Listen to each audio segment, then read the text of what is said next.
August 1వ తారీఖు 2024న దేశవ్యాప్తంగా రిజర్వేషన్ వ్యవస్థపై కారుమబ్బులు కమ్ముకున్నటువంటి రోజు. దళితులు ఏ రిజర్వేషన్ ఉపయోగించుకొని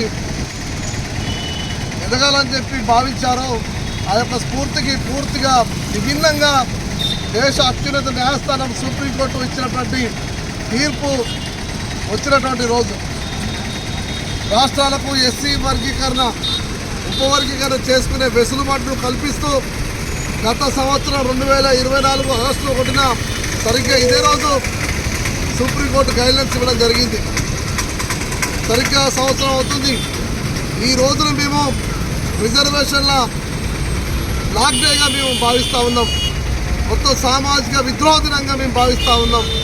ఈరోజు ఆ యొక్క తీర్పు, ఆ యొక్క గైడ్లైన్స్ బేస్ చేసుకొని తెలంగాణ రాష్ట్ర ప్రభుత్వం, అదేవిధంగా ఆంధ్రప్రదేశ్ ప్రభుత్వాలు కూడా మొత్తంగా ఏకపక్షంగా దళితుల్ని విభజించి రాజ్యాంగ స్ఫూర్తికి విరుద్ధమైనటువంటి భావప్రకటన స్వేచ్ఛను, జీవించే హక్కును, అదేవిధంగా అన్ని రకాలైనటువంటి రాజ్యాంగ హక్కులు మొత్తం కొల్లగొట్టినటువంటి పరిస్థితి ఈరోజు మనకు కనబడతా ఉంది. వర్గీకరణ పేరుతో 3 గ్రూపులు చేసి ఈరోజు మాలల్ని 5% పరిమితం చేయడం జరిగింది. 5% పరిమితం చేయడం ఒక ఎత్తు అయితే, అదేవిధంగా ఏప్రిల్ 14వ తారీఖున అంబేద్కర్ జయంతి రోజు ఆ మహనీయుడి పుట్టినరోజే ఒక జీవో నెంబర్ తీసుకొచ్చి మీరు 99వ జీవో నెంబర్. ఆ జీవో ప్రకారం రోస్టర్ విధానంలో మాలలకు ఉద్యోగాలు వచ్చేటువంటి పరిస్థితి లేదు, ఉద్యోగాలకు ప్రమోషన్ వచ్చేటువంటి పరిస్థితి లేదు. ఈరోజు విద్యార్థులు ఎంసెట్ కౌన్సిలింగ్ పోయినప్పుడు, నీట్ కౌన్సిలింగ్ పోయినప్పుడు ఈరోజు పరిస్థితి చూస్తే ఎంబీబీఎస్ సీట్లు కావచ్చు, ఇంజనీరింగ్ సీట్లలో కావచ్చు, మా ఉద్యోగ సోదరులకు ప్రమోషన్లు కావచ్చు, ఏ రకంగా చూసినా కూడా ఒక్క ఉద్యోగం కూడా వచ్చినటువంటి పరిస్థితి లేదు. ఓ 10-12 ఉద్యోగాలు వస్తే ఒక్క మాలకు కూడా ఉద్యోగం వచ్చినటువంటి పరిస్థితి లేదు. రోస్టర్ విధానంలో 20 అంకె దాటగానే ఈరోజు మాలకు కేటాయించినటువంటి పరిస్థితి. గతంలో 16 నెంబర్ ఉండే, కానీ అటువంటి పరిస్థితి లేదు. కాబట్టి జీవో నెంబర్ 99ని తక్షణమే రద్దు చేయాలి. గౌరవ ముఖ్యమంత్రి గారు ఏదైతే ఏ లక్ష్యంతో ఈరోజు మానవులు అణచివేయాలని చెప్పి భావించిందో దాన్ని పునఃసమీక్షించుకోవాలి. లేకపోతే భవిష్యత్తులో తప్పకుండా మానవులు బుద్ధి చెప్తారనే విషయాన్ని కూడా మేము స్పష్టంగా చెప్పాల్సుకున్నాం.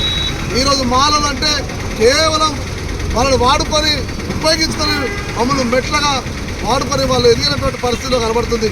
రాజకీయంగా కావచ్చు, సామాజికంగా, ఆర్థికంగా ఈరోజు మానవుల్ని అణచివేసేటువంటి కుట్ర అన్ని రాజకీయ పార్టీలు ఒక్కటై ఈరోజు చేస్తూ ఉన్నాయి. దానిలో బాగానే ఈరోజు విద్యార్థుల్ని, మా ఉద్యోగుల్ని, సామాన్యుల్ని మొత్తం కూడా ఈరోజు వాళ్ళ యొక్క భవిష్యత్తు మొత్తం నాశనం అయిపోయింది. ఈరోజు క్యాంపస్లో పోయి ఉద్యోగాల కోసం పోయినాళ్ళు, అదేవిధంగా క్యాంపస్లో సీట్ల కౌన్సిలింగ్ కోసం పోయినాళ్ళు ఏడ్చుకుంటూ సర్టిఫికేట్ పట్టుకుని బయటకు వస్తున్నటువంటి పరిస్థితి. ఆ ఏడుపు ఖచ్చితంగా ఈ పాలకులకు తగులుతుంది. మానవులకు ద్రోహం చేసే ఏ పార్టీ అయినా, ఏ ప్రభుత్వం అయినా తప్పకుండా కూల్చుకోబెట్టుకుపోయే పరిస్థితి ఏర్పడుతున్న విషయాన్ని మేము స్పష్టంగా చెప్పాల్సుకున్నాం.